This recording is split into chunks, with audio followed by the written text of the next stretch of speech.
Hi students, welcome to economy Venkatesh sir online classes. నేను మీ economy Venkatesh సార్ని. తెలంగాణ రాష్ట్రంలో ఎవరైతే ప్రస్తుతం పోలీస్ కానిస్టేబుల్ అనే ఎస్ఐకి ప్రిపేర్ అవుతున్నటువంటి విద్యార్థులు ఎవరైతే ఉన్నారో వాళ్ళకి నేను ఇండియన్ ఎకానమీలో భాగంగా ప్రీవియస్ క్వశ్చన్స్ని ఎక్స్ప్లెయిన్ చేస్తూ వస్తున్నాను. గతంలో కానిస్టేబుల్ అని ఎస్ఐలో కరెంట్ అఫైర్స్ క్వశ్చన్స్ ఎక్కడి నుండి అడిగాడు, ఎలా అడిగాడు, ప్రామాణికం ఏమిటిని మీకు ఇంతకుముందు వీడియో చెప్పాను. ఇప్పుడు నేను ఇంతకుముందు మళ్ళీ ఆ తర్వాత నేను పోలీస్ అంటే కానిస్టేబుల్ ప్రిలిమ్స్ అండ్ మెయిన్స్ ఎగ్జామినేషన్లో అడిగినటువంటి ఇండియన్ ఎకానమీ క్వశ్చన్స్ ఎక్స్ప్లెయిన్ చేశాను. ఇప్పుడు ఏంటంటే Telangana SI prelims and mains Indian economy questions అంటే 2023లో జరిగినటువంటి SI mains examination and prelims examination లో అడిగినటువంటి ఇండియన్ ఎకానమీ ప్రశ్నలు, వాటి వివరణ మరియు సమాధానాలు చెబుతూ ఏ ఏరియా నుండి క్వశ్చన్స్ వచ్చాయో మనం ఒకసారి గమనిస్తూ వెళ్దాం. ఓకేనా? రానున్నటువంటి కాలంలో అంటే కమింగ్ డేస్ లో నేను ఇండియన్ ఎకానమీ కంప్లీట్ గా రివిజన్ క్లాసెస్ తీసుకుంటాను ఇండియన్ ఎకానమీ పరంగా. Plus yearly current affairs course అని మన యాప్ లో ఉంది. మన యాప్ ఎకానమీ వెంకటేశ్వర్ యాప్. ఓకేనా? ఇయర్లీ కూడా కరెంట్ అఫైర్స్ క్లాసెస్ కూడా నేను రివిజన్ గా తీసుకుంటా. ఓకేనా?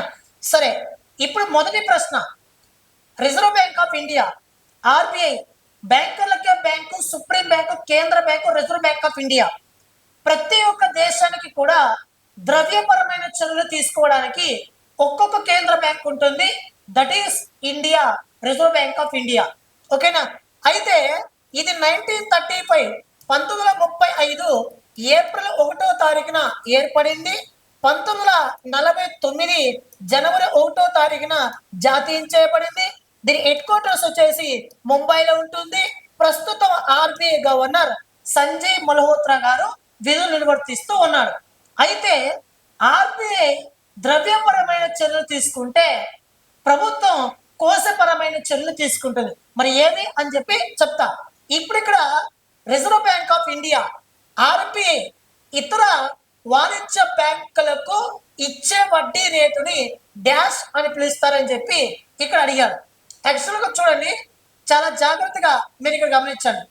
రిజర్వ్ బ్యాంక్ ఆఫ్ ఇండియా ఇతర వాణిజ్య బ్యాంకులకు ఇచ్చేటటువంటి వడ్డీ రేటుని ఏమని పిలుస్తారని చెప్పి ఇక్కడ అడిగాడు. ఇక చూడండి, నేను ఆప్షన్స్ ఎలాగుందో అలానే టైప్ చేయించాను. ఓకేనా? ఇప్పుడు ఇక్కడ ఆర్బిఐ ద్రవ్యపరమైన చర్యలు తీసుకుంటుంది. ఓకేనా? ఈ ద్రవ్యపరమైన చర్యలు ఏంటంటే, ఒకటి రెపో రేట్, రెండవది రివర్స్ రెపో రేట్.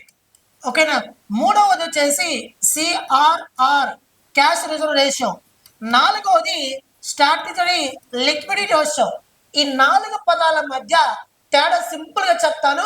ఇది నేర్చుకుంటే మీకు ఇండియన్ ఎకానమీ మొత్తం ఒక అవగాహన కిందకి వచ్చినట్లే. ఓకేనా?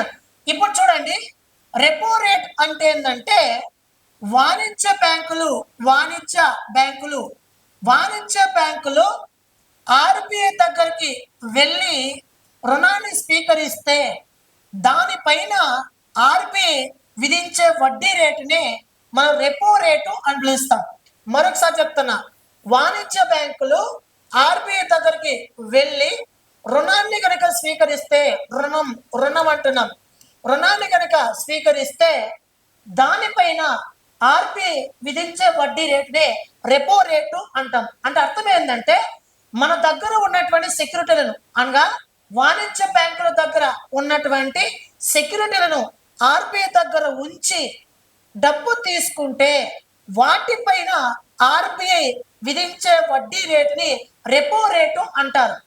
అట్లా కాక వాణిజ్య బ్యాంకుల దగ్గర ద్రవ్య పరపతి నిల్వలు మిగులుగా ఉంటే, అనగా వాణిజ్య బ్యాంకుల దగ్గర డబ్బు ఎక్కువ అయిపోతే ఆ డబ్బుని తీసుకెళ్లి మనం ఆర్బిఐ దగ్గర డిపాజిట్ చేస్తే ఆర్బిఐ తిరిగి దానిపైన మనకి ఇచ్చేటటువంటి వడ్డీ రేటుని ఏమని పిలుస్తామంటే రివర్స్ రెపో రేటు అని పిలుస్తాం.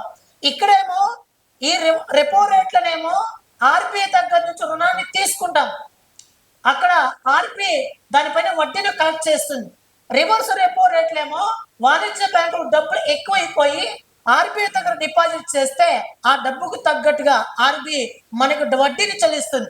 ఇక్కడ వడ్డీని వసూలు చేస్తుంది, ఇక్కడ వడ్డీని తిరిగి మనకి ఇస్తుంది. ఇక్కడ అప్పుగా తీసుకుంటాం, ఇక్కడ మనం వెళ్ళి డిపాజిట్ చేస్తాం. ఇప్పుడు చాలా జాగ్రత్తగా గమనించండి question. Reserve bank of India ఇతర వాణిజ్య బ్యాంకులకు ఇచ్చేటటువంటి వడ్డీ రేటును డాష్ అని పిలుస్తారన్నాడు. ఆన్సర్ ఏం మిత్రమా? Reverse repo rate. కాబట్టి ఇక్కడ ఆన్సర్ ఏముండాలంటే రివర్స్ రెపో రేట్ అనేది ఇక్కడ ఆన్సర్ ఉండాలి. కానీ ఇక్కడ రివర్స్ రెపో రేట్ లేదు, రెపో రేట్ మాత్రం ఉంది అనగా ఇది ఆప్షన్ లో మీకు అప్పట్లో మెయిన్స్ ఎగ్జామినేషన్ లో తప్పివ్వడం అనేది జరిగింది. సో ఇది రివర్స్ రెపో రేట్ ఆన్సర్. ఎందుకంటే వాణిజ్య బ్యాంకులకు ఆర్బీఐ ఇస్తుంది కదా వడ్డీ రేట్. ఇచ్చేదంటే ఏమి? మనం అక్కడ డిపాజిట్ చేస్తే మనకి వడ్డీని ఇస్తుంది. మనం ఎప్పుడు డిపాజిట్ చేస్తాం? రివర్స్ రెపో రేట్లో డిపాజిట్ చేస్తాం. ఓకేనా? ఇది సిఆర్ఆర్ అంటే ఏంటంటే క్యాష్ రిజర్వ్ రేషియో అనగా ద్రవ్య నిల్వల నిష్పత్తి అంటాం తెలుగులో. దీనికి అర్థం ఏంటంటే వాణిజ్య బ్యాంకులకు వచ్చినటువంటి మొత్తం డిపాజిట్లలో కొంత భాగాన్ని నగదు రూపంలో ఆర్బీఐ దగ్గర ఉంచాలి. దానిని ఏం పిలుస్తామంటే సిఆర్ఆర్ అని పిలుస్తాం. ఎస్ఎల్ఆర్ అంటే ఏంటంటే స్టాచ్యుటరీ లిక్విడిటీ రేషియో అనగా వాణిజ్య బ్యాంకులకు వచ్చినటువంటి మొత్తం డిపాజిట్లలో ఆర్బీఐ దగ్గర కొంత భాగాన్ని కాకుండా తమ దగ్గరే ఉంచుకుంటే, తమ దగ్గరే అనగా ఆర్బీఐకి ఇవ్వకుండా తమ దగ్గరే ఉంచుకుంటే దానిని ఏం పిలుస్తామంటే మనం ఎస్ఎల్ఆర్ అని పిలుస్తాం. సిఆర్ఆర్ అంటేనేమో వాణిజ్య బ్యాంకులకు వచ్చినటువంటి మొత్తం డిపాజిట్లలో కొంత భాగాన్ని నగదు రూపంలో ఆర్బీఐ దగ్గర ఉంచితే దానిని సిఆర్ఆర్ అని పిలుస్తాం. అదే విధంగా వాణిజ్య బ్యాంకులకు వచ్చినటువంటి మొత్తం డిపాజిట్లలో ఆర్బీఐ దగ్గర పెట్టకుండా కొంత భాగాన్ని తమ దగ్గరే ఉంచుకుంటే దానిని లిక్విడిటీ రేషియో అని పిలుస్తాం. ఇది ఖచ్చితంగా ఆర్బీఐ దగ్గర నగదు రూపంలో మాత్రమే పెట్టాలి. ఈ ఎస్ఎల్ఆర్ ని బంగారం రూపంలో కానీ బంగారం రూపంలో కానీ ఆస్తుల రూపంలో కానీ డాక్యుమెంట్ల రూపంలో కానీ పత్రాల రూపంలో కానీ ఉంచుకోవాలి. ఎవరు? వాణిజ్య బ్యాంకులు. ఇప్పుడు మన భారతదేశంలో ప్రస్తుతం ఈ రోజు నాటికి రెపో రేట్ ఎంత అంటే 5.25%. ఓకేనా? అదేవిధంగా రివర్స్ రెపో రేట్ ఎంత అనేసి అంటే 3.35%. అదేవిధంగా సిఆర్ఆర్ ఎంత అనేసి అంటే ప్రస్తుతం 3%. అదేవిధంగా ఎస్ఎల్ఆర్ ఎంత అంటే 18%. అనగా వాణిజ్య బ్యాంకులకు వచ్చిన మొత్తం డిపాజిట్లు 3% డిపాజిట్లు ఆర్బీఐ దగ్గర ఉంచాలి. వాణిజ్య బ్యాంకులకు వచ్చినటువంటి మొత్తం డిపాజిట్లో 18% డిపాజిట్లు బంగారము, పత్రాలు, వివిధ డాక్యుమెంట్ల రూపంలో ఉంచుకోవాలి. సో ఆన్సర్ సెకండ్ అనమాట. ఓకేనా? నెక్స్ట్ భారత స్టాక్ మార్కెట్ యొక్క సూచీలను డాష్ అని అంటారని అడిగాడు. మీకు తెలిసిందే స్టాక్ మార్కెట్ మన భారతదేశంలో స్టాక్ మార్కెట్ ఈ సెబీ ఉంది. సెబీ అంటే ఏం మిత్రమా? Securities exchange board of India. Securities exchange board of India. ఇది ముంబై కేంద్రంగా పనిచేస్తుంది. ముంబై కేంద్రంగా పనిచేస్తుంది. ప్రస్తుతం తుహిన్ కాంత్ పాండే గారు ప్రస్తుతం సెబీ చైర్మన్ గా ఉన్నారు. మన భారతదేశంలో ద్రవ్య మార్కెట్, మూలధన మార్కెట్ అనగా స్టాక్ మార్కెట్లను నిర్వహిస్తుంది, కావాలంటే మళ్ళీ నియంత్రిస్తుంది సెబీ. సో సెబీ అనేది ఏం పని చేస్తుంది? స్టాక్ మార్కెట్ నిర్వహిస్తుంది, వద్దనుకుంటే నియంత్రిస్తుంది. ఓకేనా? ఇది కాబట్టి ఈ భారత స్టాక్ మార్కెట్ యొక్క సూచీలను డాష్ అని అంటారంటే బ్రెంటా, సెన్సెక్సా, లేదా నాస్డాక్, లేదా పైవేవి కావాలంటే దీని ఆన్సర్ వచ్చేసి సెన్సెక్స్ అనే ఆన్సర్ గుర్తుపెట్టుకోండి. ఓకేనా? మీకు చూస్తూ ఉంటారు, పేపర్ రోజు రాస్తూ ఉంటారు సెన్సెక్స్ గురించి. ఓకేనా? నెక్స్ట్ బ్యాలెన్స్ ఆఫ్ పేమెంట్స్ యొక్క భాగాలు ఏవి అని చెప్పి అడిగాడు. ఇక్కడ చూడండి, ఫస్ట్ ఆఫ్ ఆల్ మనం అంతర్జాతీయ వ్యాపారం అనే టాపిక్ లో, ఇండియన్ ఎకానమీలో అంతర్జాతీయ వ్యాపారం అనే టాపిక్ దగ్గర బ్యాలెన్స్ ఆఫ్ ట్రేడ్ అని చెప్పి ఒకటి ఉంటుంది, బ్యాలెన్స్ ఆఫ్ పేమెంట్స్ అని చెప్పి మరొకటి ఉంటుంది. వాడు ఏం అడిగాడు? బ్యాలెన్స్ ఆఫ్ పేమెంట్స్ గురించి అడిగాడు. ఓకేనా? ఇప్పుడు ఈ రెండింటి గురించి మనం మాట్లాడదాం. ఇందులో ఈ రెండు అంశాల గురించి, రెండు పదాల మధ్య తేడా తెలుసుకోవాలి ఈ రెండింటి గురించి మాట్లాడాలంటే. ఒకటి దృశ్య అంశాలు, దృశ్య అంశాలు. రెండవది అదృశ్య అంశాలు. ఇది దృశ్య అంశాలు అంటే ఏంటంటే కేవలం వస్తువుల గురించి మాత్రమే మాట్లాడే దానిని దృశ్య అంశాలు అని పిలుస్తాం. అదృశ్య అంశాలంటే వస్తువులు మరియు సేవలు రెండు ఉంటాయి. వస్తువులు మరియు సేవలు రెండు ఉండేదాన్ని అదృశ్య అంశాలు అని పిలుస్తాం. సేమ్ అదే విధంగా బ్యాలెన్స్ ఆఫ్ ట్రేడ్ అంటే కేవలం వస్తువుల ఎగుమతులు మరియు దిగుమతుల గురించి మాట్లాడటాన్ని బ్యాలెన్స్ ఆఫ్ ట్రేడ్ అని పిలుస్తాం. బ్యాలెన్స్ ఆఫ్ పేమెంట్స్ అంటే ఏంటంటే వస్తువులు మరియు సేవలు రెండు కూడా ఇందులో భాగంగానే ఉంటాయి. అయితే దీంట్లో రెండు భాగాలు ఉంటాయి. ఒకటి కరెంట్ అకౌంట్, కరెంట్ అకౌంట్. రెండు క్యాపిటల్ అకౌంట్, అనగా కరెంట్ ఖాతా, రెండు క్యాపిటల్ ఖాతా. ఓకేనా, ఈ రెండు ఉంటాయి. దీంట్లో మళ్ళీ చాలా తతంగం ఉంది. ఓకేనా, గ్రూప్ 2 లెవెల్లో నేను మన యాప్లో అకాడమీ వెంకటేష్ సార్ యాప్లో మీరు ఒక్కసారి కోర్సు కొనొద్దు, డౌన్లోడ్ చేసుకో. ఫస్ట్ డౌన్లోడ్ చేయకుండానే నేను ఎంత అప్లోడ్ చేశాను, కాన్సెప్ట్ వీడియోస్ ఎన్ని అప్లోడ్ చేశాను ఒకసారి చూడు. ఓకేనా, సో ప్లే స్టోర్కి వెళ్ళి అకాడమీ వెంకటేష్ యాప్ డౌన్లోడ్ చేసుకో. అందులో కానిస్టేబుల్ కావాల్సినటువంటి మెయిన్స్వి, ఆ ఎస్ఐ కానిస్టేబుల్ నువ్వు ఏ కోర్సు కన్నా, నువ్వు దేనికైనా ప్రిపేర్ అవ్వు, ఇయర్లీ కరెంట్ అఫైర్స్ కోర్స్ అనేది ఉంటుంది. దాంతోపాటు ఇండియన్ ఎకానమీ కోర్స్ కూడా ఉంటుంది, కావాలని తీసుకోవచ్చు. ఓకేనా, సో బ్యాలెన్స్ ఆఫ్ పేమెంట్స్ లో క్యాపిటల్ అకౌంట్ ఉంటుంది, sorry current account capital account రెండు ఉంటాయి. కాబట్టి కరెంట్ ఖాతా మాత్రమే కాదు, మూలధన ఖాతా మాత్రమే కాదు, పై రెండు కూడా ఉంటాయి. కాబట్టి option is the right answer, answer 3. ఓకేనా, నెక్స్ట్ దాని గురించి మళ్ళీ మాట్లాడదాం. ఓకేనా, టైం ఎక్కువ తీసుకుంటుంది, చాలా క్లారిటీగా నేను మీకు యాప్లో చెప్పుకున్నా, మళ్ళీ కూడా క్లాసెస్ తీసుకుంటా. ఓకేనా, నెక్స్ట్ ఒక దేశ కరెన్సీ. ఇప్పుడు చూడండి జాగ్రత్తగా, ఫస్ట్ క్వశ్చన్ ఏమో బ్యాంకింగ్ రంగంలో ఒక బిట్ అడిగాడు.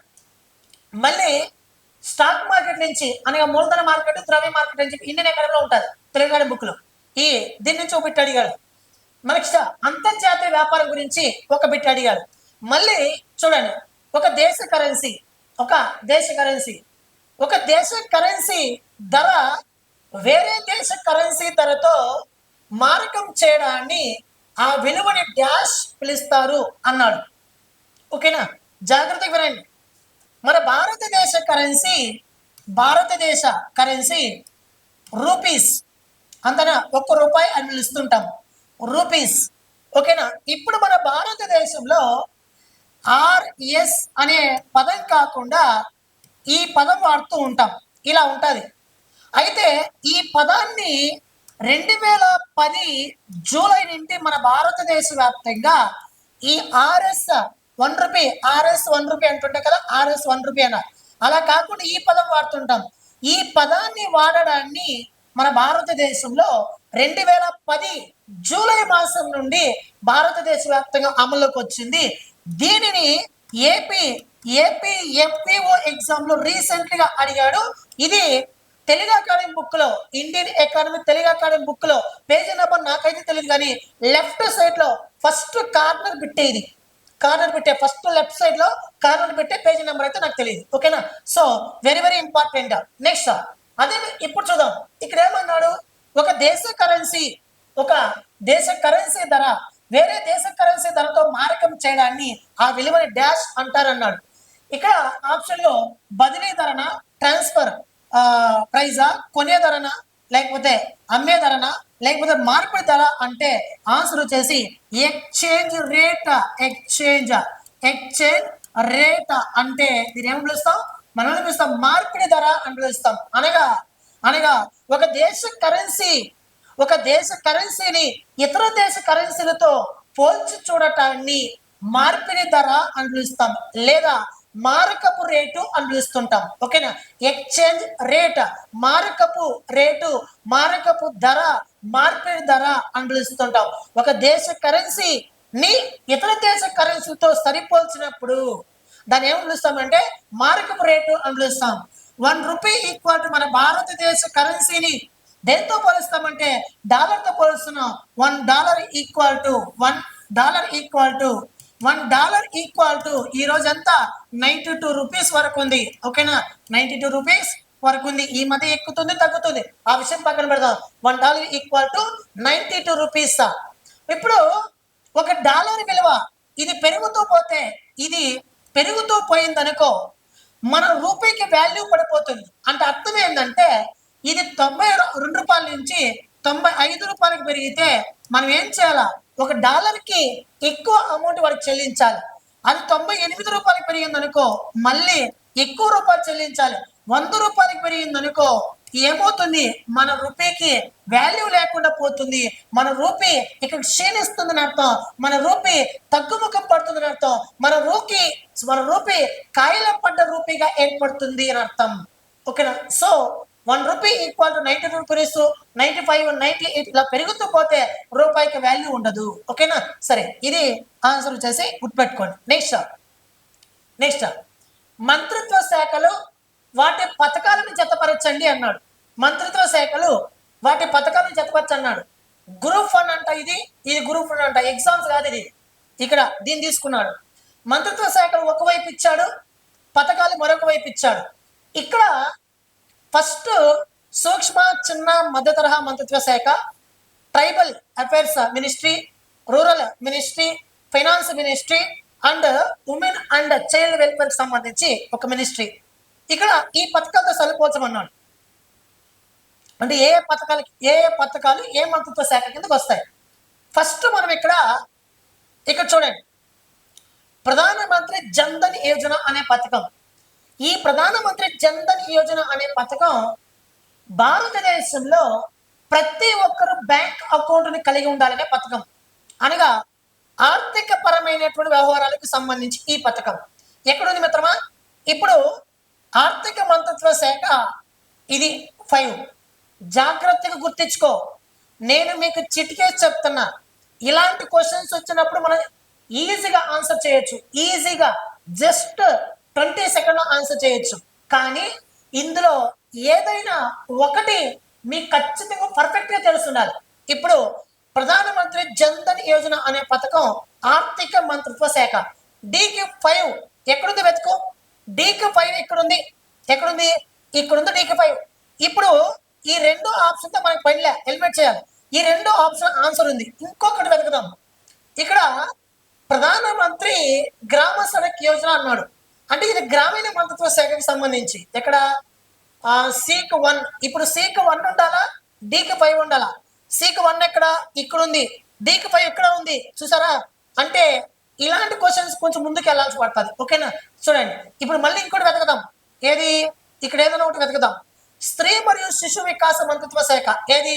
పోషణ్ అభియాన్కి సంబంధించి పిల్లల్లో పౌష్టికాహార లోపాన్ని పోగొట్టడము, పౌష్టికాహార లోపం ఏదైతే ఉందో దాన్ని పోగొట్టడం కోసం ఈ మంత్రిత్వ శాఖ పనిచేస్తుంది. కాబట్టి ఇప్పుడు ఈ ఎక్కడ ఉంది? దానికి ఈకి వచ్చేసి 4 ఉండాలా? ఈకి వచ్చేసి 4. ఇక్కడ చూడండి, ఈ 4. కాబట్టి ఆన్సర్ ఆప్షన్ 3 అవుతుంది. సో ఎంఎస్ఎంఈ మంత్రిత్వ శాఖ 3, ఖాదీ గ్రామోద్యోగ వికాస్ యోజన. మళ్ళీ బీకి వచ్చేసి 4. ఎక్కడిది? భారత ప్రభుత్వం ట్రైబల్ వెల్ఫేర్ ఆఫీసర్. బీకి 2 మిత్రమా, బీకి 2 ఇది ఆన్సర్. అంతేనా? నెక్స్ట్ అదే విధంగా మళ్ళీ ఇక్కడ సీక్ 1 ఆల్రెడీ పెట్టాం. మళ్ళీ డీక్ 5 పెట్టాం. మళ్ళీ ఈక్ 4 పెట్టేసాం. So answer is the 3 option is the right answer. So ఇలాంటి క్వశ్చన్స్ ఇచ్చినప్పుడు ఒకే ఒక దాన్ని పట్టుకుని ఆన్సర్ పెట్టచ్చు. కానీ ఇక్కడ మనం 3 పట్టుకున్నాం కాబట్టి కొంచెం మిస్ అయింది. సో ఇలాంటి వాటిపైన ఎక్కువ ఫోకస్ చేసే ప్రయత్నం చేయండి. నెక్స్ట్, భారత ప్రభుత్వం జననీ సురక్ష యోజన యొక్క ముఖ్య ఉద్దేశం ఏంటని అడిగాడు. జననీ సురక్ష యోజన అనే పథకాన్ని 2005లో తీసుకురావడం జరిగింది. నేషనల్ హెల్త్ మిషన్, జాతీయ ఆరోగ్య మిషన్ కింద దీన్ని తీసుకొచ్చారు. ఈ పథకం యొక్క ముఖ్య ఉద్దేశం ఏంటంటే పిల్లలకు తగిన సౌకర్యాలు కల్పించడము, అనగా నవజాతి శిశువును, అప్పుడే పుట్టిన పిల్లలను సంరక్షించడం. దాంతో పాటు గర్భిణీ స్త్రీని కూడా సంరక్షించడమే దీని యొక్క ముఖ్య ఉద్దేశం. సో ఇక్కడ చూడండి, తల్లి మరియు శిశు మరణాల తగ్గించుట, స్త్రీలకు భద్రతా రక్షణ కల్పించుట, స్త్రీలకు విద్యాబోధన అందించుట, స్త్రీలకు ఉపాధికి అవకాశాలు కల్పించుట. ఆన్సర్ వచ్చేసి తల్లి మరియు శిశు మరణాల తగ్గింపు. అనగా డెలివరీ అయ్యేటప్పుడు తల్లులు చనిపోతుంటారు. తల్లి మరణాలను, మాతృత్వ మరణాలను తగ్గించడం. ప్లస్ అదే విధంగా శిశువులు జన్మించిన తర్వాత కొన్ని కారణాల వల్ల చనిపోతూ ఉంటారు. ఆ శిశు మరణాలను కూడా తగ్గించడము, మొత్తం మీద గర్భిణీ స్త్రీలు ప్రసవం సమయంలో తల్లి యొక్క ఆరోగ్య భద్రత మరియు అదే విధంగా శిశువులకు సంబంధించి మరణాలను తగ్గించడం ఈ పథకం యొక్క ముఖ్య ఉద్దేశం. సో ఫస్ట్ ఆప్షన్ మనం ఎకానమీ వెంకటేశ్వర యాప్ లో నేను ప్రత్యేకంగా మీకు టాపిక్ వైజ్ స్కీమ్స్ అని అప్లోడ్ చేసిన మీరు ఒకసారి చూసుకోవచ్చు. దగ్గరలోనే మన ఎకానమీ వెంకటేశ్వర యాప్ లో స్టేట్ గవర్నమెంట్ సంబంధించిన అన్ని స్కీమ్స్ కూడా నేను మీకు పీడిఎఫ్ ఉచితంగా అందిస్తాను. ఓకేనా, కోర్స్ కొన్న వాళ్ళకి. So economy Venkateswara app download చేసుకోండి. 9030539097కి మీరు కాల్ చేసే ప్రయత్నం చేయండి ఏదైనా డౌట్ ఉంటే. ఇందులో yearly current affairs course Telangana వాళ్ళకు ఉంది, మీరు కొనుక్కోవచ్చు. దాంట్లో మంత్లీ మ్యాగజైన్, ప్రతి monthly magazine, daily current affairs videos, అదేవిధంగా 1 లైన్ కరెంట్ అఫైర్స్ బిట్స్, అదేవిధంగా ప్రతి మంత్ టెస్ట్ సిరీస్ ఉంది, మీరు కావాలంటే తీసుకోవచ్చు. ఓకేనా, రైట్. నెక్స్ట్, భారతదేశంలో పిఎంజేడివై అనున్నది ఒక కేంద్ర ప్రభుత్వ పథకం. దాని పూర్తి పేరు ఏమిటని అడిగాడు. పిఎంజేడివై దీనికి అర్థం ఏంటంటే ప్రధానమంత్రి జన్ ధన్ యోజన. ప్రధానమంత్రి జన్ ధన్ యోజన ఎక్కడుంది ఆన్సర్? ఇది ప్రధానమంత్రి జన్ ధన్ యోజన. దీనిని 2014 ఆగస్టు 28వ తారీఖున ఈ పథకాన్ని ప్రారంభించబడింది. ఈ పథకం యొక్క ముఖ్య ఉద్దేశం ఏంటంటే బ్యాంక్ అకౌంట్ లేని వాళ్ళకి బ్యాంక్ అకౌంట్ సౌకర్యాన్ని కల్పించడం. అనగా దీనిని జీరో అకౌంట్ అంటాం. ₹1 కూడా కనీస అమౌంట్ పే చేయకుండా జీరో అకౌంట్ చేసుకోవచ్చు.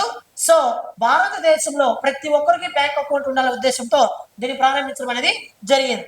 అయితే దీంట్లో పాటు ఈ పథకాన్ని ఎవరైతే తీసుకుంటారో వాళ్ళ క్రెడిట్ కార్డు, ఏటీఎం కార్డు అన్ని కూడా ఇంకా కంటిన్యూగా దాన్ని చేసుకోవచ్చు. మామూలు బ్యాంక్ అకౌంట్ గానే ఉంటుంది. అదే విధంగా 2 లక్షల వరకు 2 lakhs వరకు ప్రమాద బీమాను కూడా అందిస్తారు. అదే విధంగా ఈ బ్యాంక్ అకౌంట్ ఎవరైతే కలిగి ఉన్నారో వాళ్ళు ₹10,000 వరకు ఓవర్ డ్రాఫ్ట్ సౌకర్యం, ఓవర్ డ్రాఫ్ట్ ఫెసిలిటీని కూడా కల్పిస్తారు.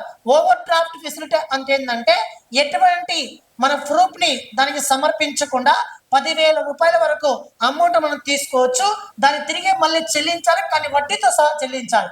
ప్రూఫ్ అవసరం లేదు, 10,000 ఇస్తారు కానీ వడ్డీతో సహా చెల్లించాలి. సో ఇది కాబట్టి నేడు ఈ పథకం కింద 50 కోట్లకు పైగా మన భారతదేశంలో ఈ పథకం కింద జన్ధన్ ఖాతాలను కలిగి ఉన్నారు. ఇందులో ఎక్కువ పట్టణ ప్రాంతం నుంచి ఉన్నారా, గ్రామీణ ప్రాంతం నుంచి అంటే గ్రామీణ ప్రాంతం నుంచి ఉన్నారు. ఈ లబ్ధిదారులలో ఎక్కువ మంది స్త్రీలు ఉన్నారా, పురుషులు ఉన్నారా అంటే ఎక్కువ మంది స్త్రీలే ఉన్నారు. ఓకేనా. నెక్స్ట్, క్రింది వారిలో భారత జాతీయ ఆదాయాన్ని క్రింది సంస్థ గణిస్తుందని అడిగాడు. ఓకేనా, చూడండి ఇక్కడ భారతదేశం జాతీయ ఆదాయాన్ని గణించే బాధ్యత ఫస్ట్ మనకి సిఎస్ఓకు ఉండేది అధికారం. సిఎస్ఓ అంటే central statistical organisation, not office. Central statistical organisation ఇది 1951లో న్యూఢిల్లీ కేంద్రంగా ఏర్పడింది. తర్వాత 1970లో నేషనల్ శాంపిల్ సర్వే ఆఫీస్ అని చెప్పి ఒకటి ఏర్పడింది, ఎన్ఎస్ఎస్ఓ. సో 2019 మే 23వ తారీఖున ఈ సిఎస్ఓ అనగా central statistical organisation plus NSSO national sample survey office ఈ రెండింటిని కలిపి నేషనల్ స్టాటిస్టికల్ ఆఫీస్ గా మార్చారు. ఇక్కడ ఆర్గనైజేషన్, ఇక్కడ ఆఫీస్ గా మార్చారు. సో మన భారతదేశం జాతీయ ఆదాయాన్ని గణించే బాధ్యత నేడు ఏం తీసుకుంటుందంటే కేంద్ర గణాంక సంస్థ లేదా భారత గణాంక సంస్థ, రిజర్వ్ బ్యాంక్ ఆఫ్ ఇండియా, వ్యాపార మరియు వాణిజ్య మంత్రిత్వ శాఖ అన్నాడు. ఇప్పుడు నేషనల్ కేంద్ర గణాంక సంస్థ దాన్ని ప్రజెంట్ గణిస్తుంది. ఓకేనా. సో ఇది మనకి వెరీ వెరీ ఇంపార్టెంట్. ఓకేనా.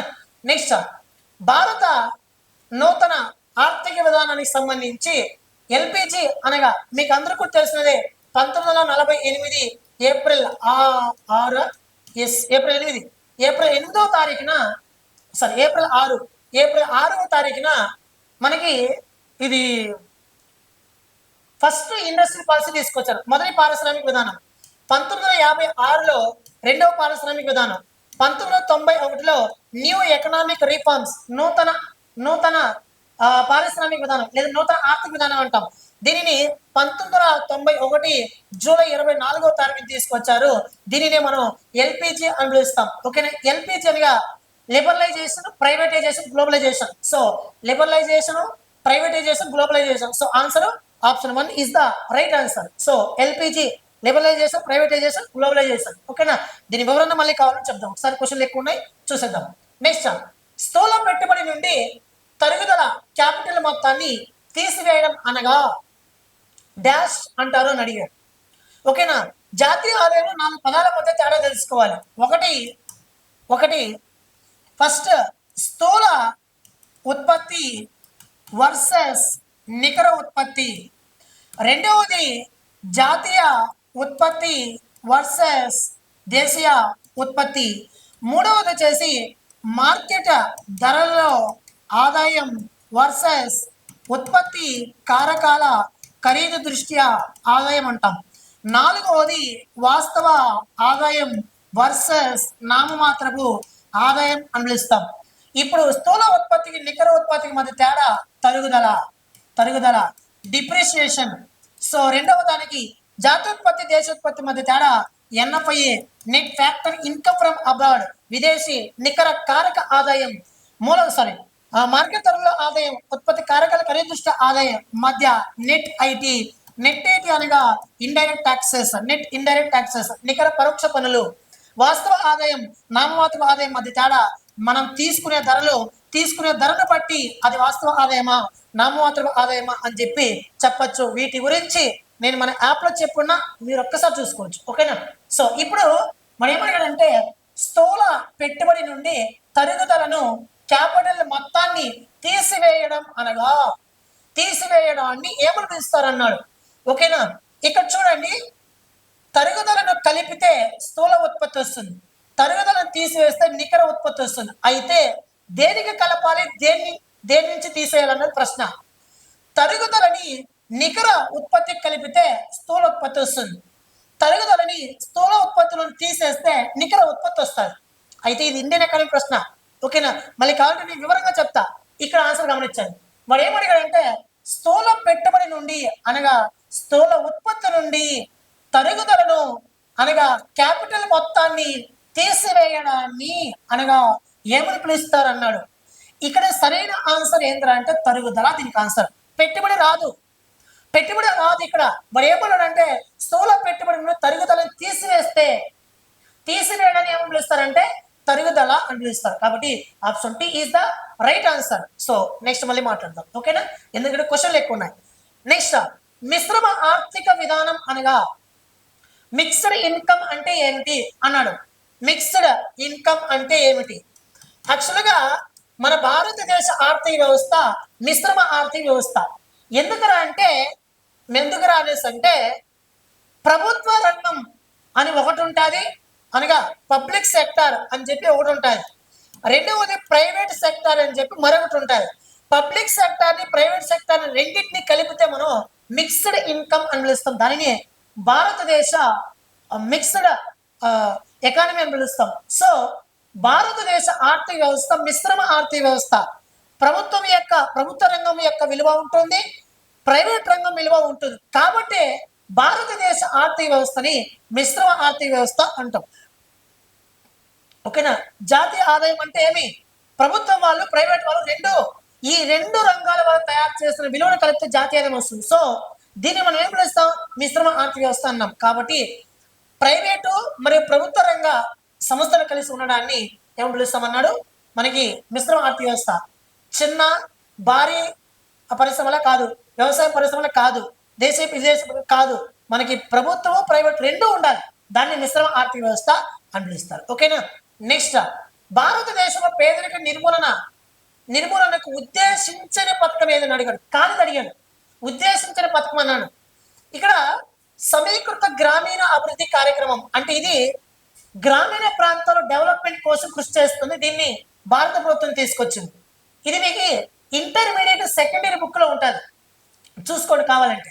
నెక్స్ట్, దీన్ దయాళ్ అంత్యోదయ యోజన అని చెప్పి మనకు పథకం ఉంది. ఇది పేదరిక నిర్మూలన కృషి చేస్తుంది. సేమ్ ఇది కూడా పేదరిక నిర్మూలన కృషి చేస్తుంది. ఆయుష్మాన్ భారత్ అంటే ఏది మిత్రమా?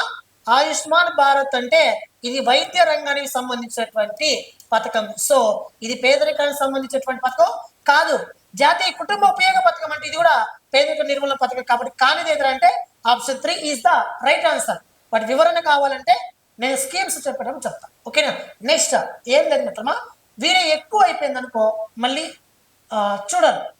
నెక్స్ట్ భారతదేశంలో పేదరిక నిర్మూలనకు ఉద్దేశించిన పథకం మళ్ళీ వచ్చింది. ఈ పథకము వెయిట్ ఈ పథకం 2 సార్లు వచ్చింది మిత్రమా. So delete that topic. ఓకేనా. రైట్. నెక్స్ట్ భారతదేశంలో ఏ పథకం గ్రామీణ ప్రజలకు శిక్షణ ద్వారా కంప్యూటర్ లేదా డిజిటల్ పరికరాలు ఉపయోగంపై సాధికారత ఇవ్వాలని చెప్పి ఉద్దేశించబడింది? ఇక్కడ ఇచ్చిన ఆప్షన్ మీరు ఈజీగా ఐడెంటిఫై చేయొచ్చు. ఓకేనా. ప్రధానమంత్రి కౌశల్ వికాస్ యోజన అంటే కాదు. ప్రధానమంత్రి కౌశల్ వికాస్ యోజన వచ్చి మనకి దీనిని 2014లో చేపట్టారు. ఇది కూడా నిరుద్యోగ యువతకు నైపుణ్యాన్ని అందిస్తుంది. ఇది స్కిల్ డెవలప్మెంట్ నైపుణ్య అభివృద్ధి మంత్రిత్వ శాఖ కింద పనిచేస్తుంది. దీంట్లో భాగంగా శిక్షణ పొందిన వాళ్ళకి 8,000 రూపాయలు స్టైఫండ్ కూడా అందించడం అనేది జరుగుతుంది. ఓకేనా. 8,000 రూపాయల స్టైఫండ్ అందిస్తారు. దీన్ దయాళ్ ఉపాధ్యాయ గ్రామీణ కౌశల్ యోజన దీనిని 2014లో చేపట్టి ఇది కూడా యువతకు నైపుణ్యాన్ని స్కిల్స్ అందిస్తుంది. కానీ దీంట్లో భాగంగా 6,000 రూపాయలు శిక్షణ పూర్తయిన తర్వాత 6,000 రూపాయల గ్యారంటీ ఉద్యోగాన్ని కూడా ఇస్తారు. సో ఇది ఏ మంత్రిత్వ శాఖ కింద పనిచేస్తుంది అంటే ఇది రూరల్ డెవలప్మెంట్ మినిస్ట్రీ అనగా గ్రామీణ అభివృద్ధి మంత్రిత్వ శాఖ, ఇది స్కిల్ డెవలప్మెంట్ మంత్రిత్వ శాఖ, ఈ రెండు కూడా. సో వాడు ఏమడిగాడంటే కంప్యూటర్ డిజిటల్ పరికరాల పైన శిక్షణ ఇచ్చేటటువంటి పథకం ఏదన్నాడు. ప్రధానమంత్రి గ్రామీణ డిజిటల్ సాక్షరత్ అభియాన్ అంటే ఇది ఆన్సర్. అనగా కేంద్ర ప్రభుత్వం కంప్యూటర్ మరియు డిజిటల్ పరికరాలను ఏ విధంగా వాడాలి అనే దానిపైన ప్రత్యేకంగా చొరవ చూపే కార్యక్రమం. జాతీయ గ్రామీణ ఉపాధి పథకమా? కాదు. ఇది కూడా ఆన్సర్ కాదు. కాబట్టి option 3 is the right answer. Next భారతదేశ ఆర్థిక రంగ నియంత్రణ కొరకు ఏ సంస్థ బాధ్యత వహిస్తుంది అన్నాడు. ఓకేనా. భారతదేశ ఆర్థిక వ్యవస్థ నియంత్రణ కొరకు రిజర్వ్ బ్యాంక్ ఆఫ్ ఇండియానా, భారత ప్రణాళిక సంఘమా, అంబుడ్స్మన్నా, ఆర్థిక మంత్రిత్వ శాఖ అంటే ఆన్సర్ వచ్చేసి భారత reserve bank of India RBI. మన భారతదేశంలో ఆర్థిక వ్యవస్థని నియంత్రిస్తుంది ఆర్బిఐ. ఎలా అంటే రెపో రేట్ని పెంచడం కానీ తగ్గించడం కానీ రివర్స్ రెపో రేట్ని పెంచడం కానీ అనగా ఆర్బిఐ ద్రవ్యపరమైనటువంటి చర్యలు చేపట్టి మన భారతదేశ ఆర్థిక వ్యవస్థను నియంత్రిస్తుంది. కాబట్టి ఆ చర్యలు చేపట్టి రిజర్వ్ బ్యాంక్ మాత్రమే. ప్రణాళిక సంఘం అంటే అసలు ఏమీ లేదు. ఇది భారత బ్యాంక్ అంబుడ్స్మన్ కాదు. ఈ అంబుడ్స్మన్ అంటే ఏంటంటే ఖాతాదారుడు బ్యాంక్ అకౌంట్ కలిగినటువంటి ఖాతాదారుడికి సంబంధించి ఏవైనా సమస్యలు వస్తే ఆ సమస్యని బ్యాంకు సిబ్బంది పరిష్కరించకపోతే వాడు అంబుడ్స్మన్ అని చెప్పి వెబ్సైట్ ఉంటుంది. ఆ అంబుడ్స్మన్ లో వాడు అప్లై చేసుకుంటే తక్షణమే ఆర్బిఐ మీకు మంచి ఫలితాలు ఇస్తుంది. సో అంబుడ్స్మన్ అది. ఆర్థిక మంత్రిత్వ శాఖ అంటే ప్రెసిడెంట్ ఫైనాన్షియల్ మినిస్టర్. సో ఇది ఏది కూడా నిర్ణయాలు తీసుకోదు. ఓకేనా. నెక్స్ట్ భారతదేశంలో జాతీయ ఆదాయాన్ని మొట్టమొదటిసారిగా అంచనా వేసినటువంటి వ్యక్తి ఎవరన్నాడు. ఆన్సర్ వచ్చేసి దాదాబాయి నౌరోజీ. 1867-68 కాలానికి మొట్టమొదటిసారిగా జాతీయ ఆదాయాన్ని 1876 లెక్కించాడు. ఎవరు? దాదాబాయి నౌరోజీ. ఈ కాలానికి గాను ఈ కాలంలో లెక్కించాడు. ఫస్ట్ జాతీయ ఆదాయాన్ని దాదాబాయి నౌరోజీ లెక్కించినప్పుడు అప్పట్లో పర్ క్యాపిటల్ ఇన్కమ్ అనగా పర్ క్యాపిటల్ ఇన్కమ్ అంటే ఏంది? తలసరి ఆదాయం 20 రూపాయలు ఉండేది. తర్వాత జాతీయ ఆదాయం నేషనల్ ఇన్కమ్ వచ్చేసి 340 కోట్లు. అదేవిధంగా అప్పట్లో పాపులేషన్ వచ్చేసి 17 కోట్ల జనాభా ఉండేవాళ్ళు. సో ఇది మన భారతదేశంలో జాతీయ ఆదాయాన్ని మొట్టమొదటిసారి లెక్కించిన వ్యక్తి. అయితే ఈయన poverty and an British rule in India అనే ఒక పుస్తకంలో ఈ వివరాలను తెలియజేశారు. అయితే ఈయన శాస్త్రీయ పద్ధతిలో జాతీయ ఆదాయం లెక్కించలేదు.